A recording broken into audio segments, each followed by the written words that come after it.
Welcome back, and many thanks for staying with us right here on the #1 breakfast show in the country, Morning at NTV. Well, there's been an exponential increase in gender-based violence cases taking center stage during the COVID-19 pandemic, and we'd like to expand more on that with some very very intelligent gentlemen. We have Emmanuel Wandabwa, the director, Sisters Keeper, and we also have Herman Collins Okiya, the co-founder, Sisters Keeper. Many thanks for joining us. A very good morning. Good morning. Let me start with you. How exactly did this COVID-19 pandemic affect the rising cases of COVID-19? What are the factors? Gender-based violence. COVID-19 has been, say, a disaster to gender-based violence in a way that it has increased on the numbers that have been prevailing. The pandemic, yes. Poverty, yes. Food insecurity. They're the three most biggest drivers of gender-based violence. Am I right? Yes, you're very right. The pandemic locked down a number of things that used to earn people with a livelihood. So it forced many people to take on drastic measures in order to achieve sustainability.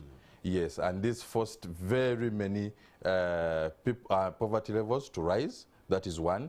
Then, after the poverty levels have risen, it forces many people to engage in many acts that actually cause the gender-based violence to prevail. For example, in poverty, many of the men engage in many activities, for example, alcoholism. When they come back home, they engage in beating of their wives. So all this is caused by frustration that the pandemic has brought to us. Okay, go ahead. Now, any 2 cents, let's also talk to Herman. Yes, please. Go ahead, your submission, your reaction to this. Well, thank you for having us.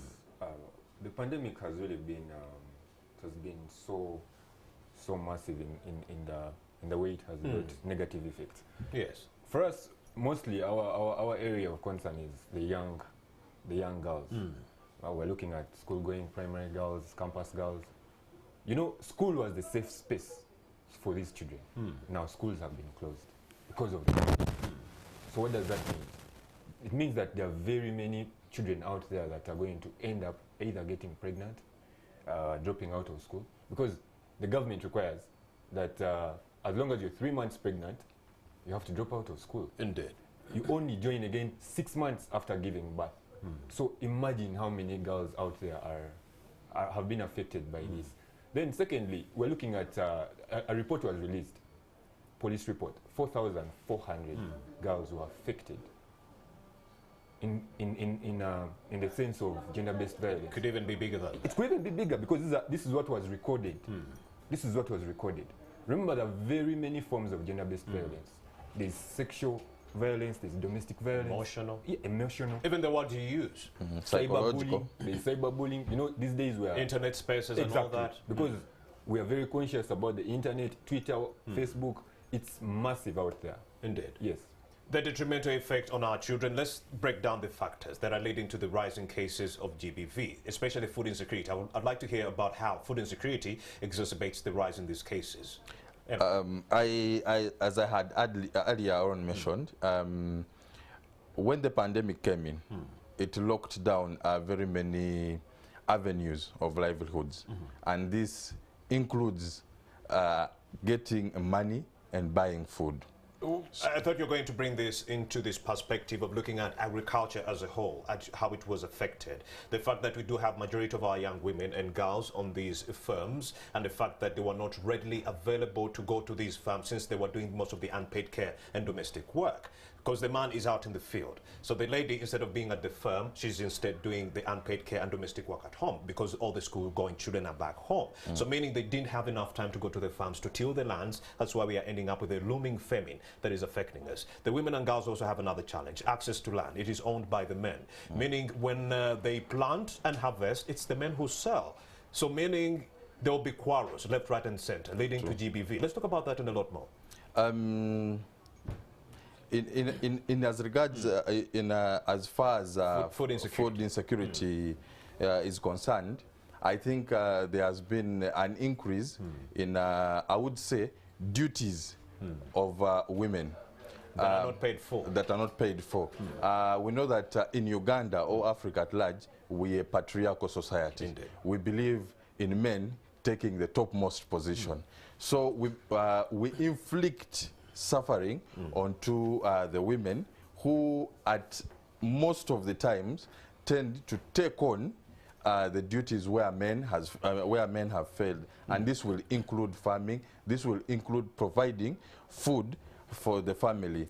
So if to say in a family the women are providing less, it will increase the number of abuses that a woman has to get, and this is gender-based violence per se. Yes. What are some of the things you look out for when victims of gender-based violence come to you? Well, first of all, first and foremost, we assess the severity of the matter. Secondly, we have a legal team, we have counseling, so it depends on how severe the issue is. The problem, the biggest challenge we face is most of these women who come to us and they report the issues they are facing, mostly domestic violence. Eventually, when you take the necessary steps, maybe police, then court, her family is going to go and sit her down on the side and say, but why are you doing this to your husband? You are shaming him. Please go and withdraw the case. So out-of-court settlements are leading to an increase in GBV, simply because the parent sits and colludes with the criminals, they pay them off, so we do not cut off precedents. Exactly. Go ahead. And it's a very, very big issue because, I mean, if your family speaks, in most cases you're going to listen. Remember, probably the man is giving something to the parents, saying, okay, look here, yes, I made a mistake here, but have this small settlement. Please tell her to withdraw the case. She will withdraw the case. 2 weeks later, you're going to hear that it was actually a worse case that happened. Yeah, and he will keep doing that because he knows he has a way around it. So it's a very big issue that we are facing.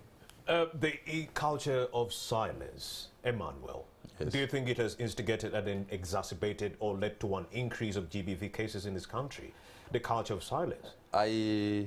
To my perception, yes, it has. I will talk about it from an angle of men.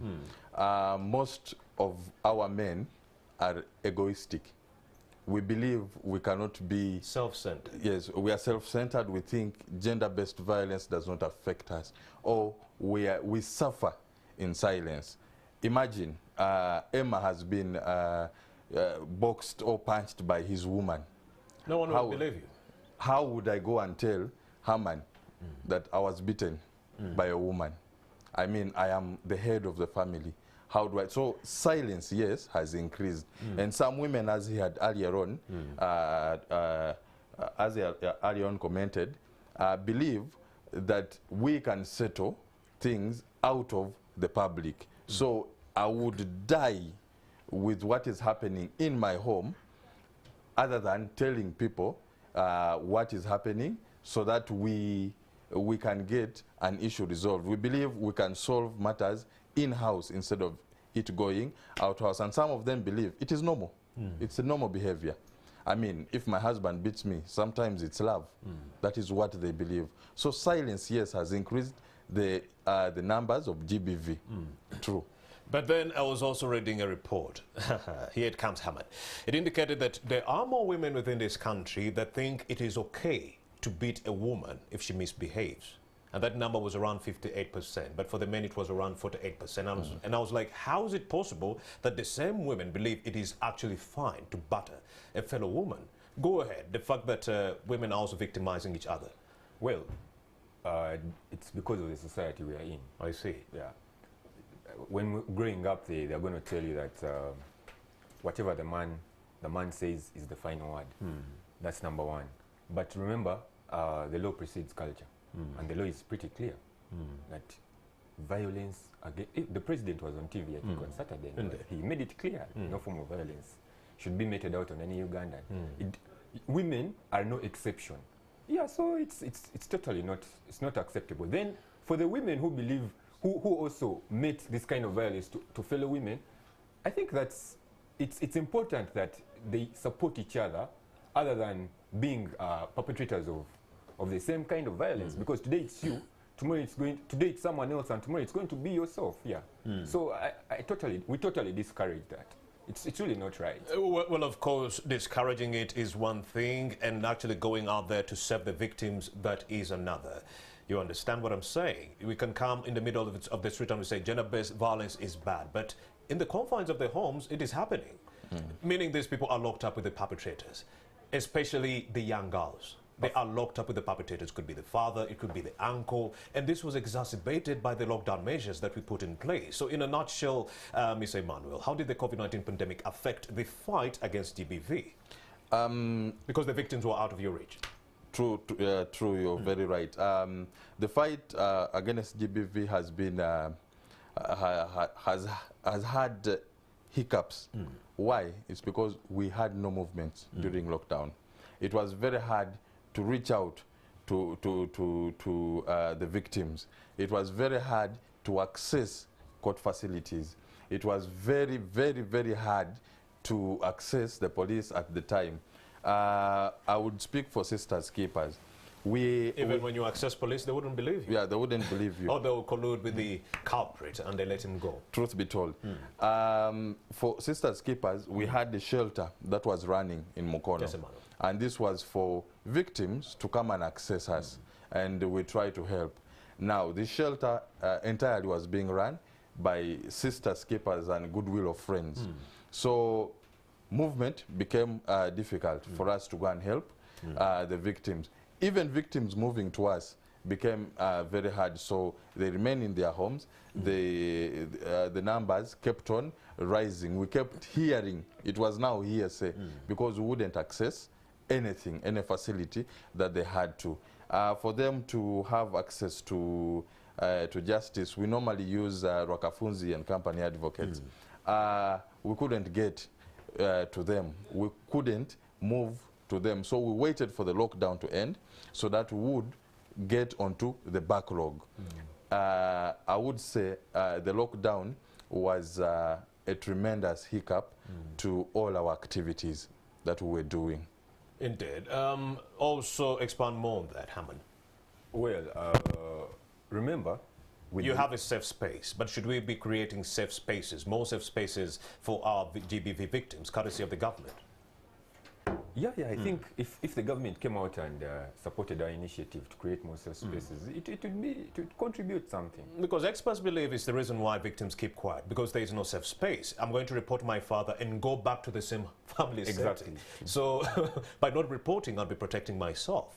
So the safe spaces, go ahead. I think its significance. It's very significant in the sense that it gives someone the liberty to come out and report without worrying about the repercussions of reporting. Yeah?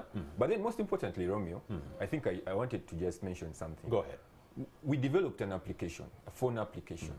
Because just because we're not able to move and all, we thought maybe, why don't we develop our application in the sense that even at home, victims can be able to call for assistance. You know, in the event that you feel like, you know, gender-based violence it takes steps. Let me talk about domestic violence, which involves beating and all. It builds up. You can feel the tension building up. So if you get to that point and you feel like it's getting out of hand, our application gives you the ability to be able to call for help by just pressing a button on your phone, and then it sends a message of an emergency message. We try to engage the Uganda Police Force to come on board, but we're still locked in discussions on how best, because just because they've sent messages doesn't mean we can be there. And you can't just go there. You need the intervention of the police. It seems like we'd have great legislation, Herman, but then the problem seems to be implementation of the same legislation to create an enabling environment through which young people can actually thrive and be protected. Am I right? That's true. Go ahead, expand more on that. That's true. I mean, you know, we're in a society where there's a lot of backing. I hear you. So much backing, very little action. Indeed. Unfortunately. Yeah, because our legislators are always going to talk about the culprits should be, I don't know if I'm allowed to say do's and the don'ts. Yeah, there was this issue of Brian White. Yes. Yeah, a lot was said, but have you seen that he was brought to book? No, he was never brought to book.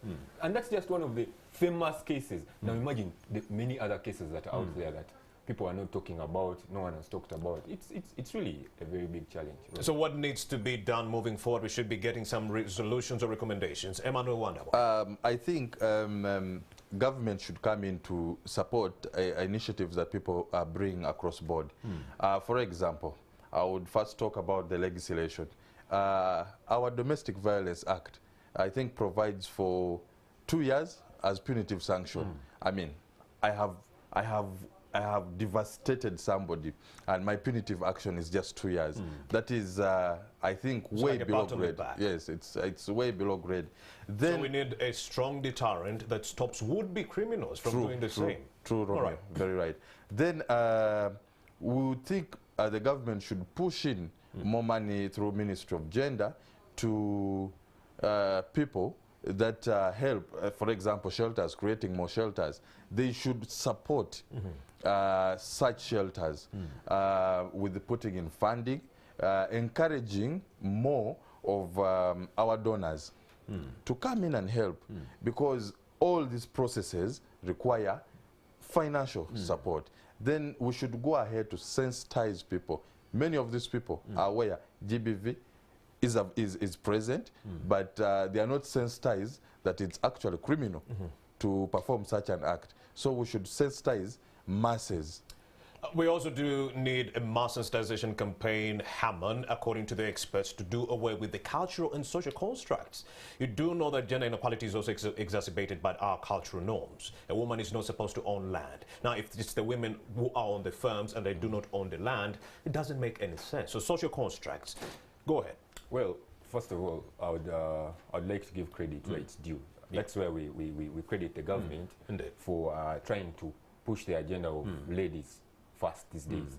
You can see the latest cabinet by the president. There were very many women inclusive.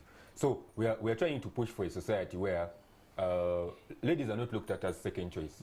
No, I mean, I think it's level ground. Yeah, let's be realistic. Do you think gender equality is the only factor that we need to realize to do away with GBV? I think mostly, to a very large extent, it should contribute to reduction in GBV. All right. Because when ladies are empowered, they should be able to stand up for themselves. Indeed. And on that note, we've come to the end of this conversation. Herman and Emmanuel, thank you very much. Thank From you, Sisters Keeper, you shall continue drumming your message out there to the members of the public, because that's what NMG is very passionate about. It's also part of our corporate social responsibility. Thank you very much. Thank you.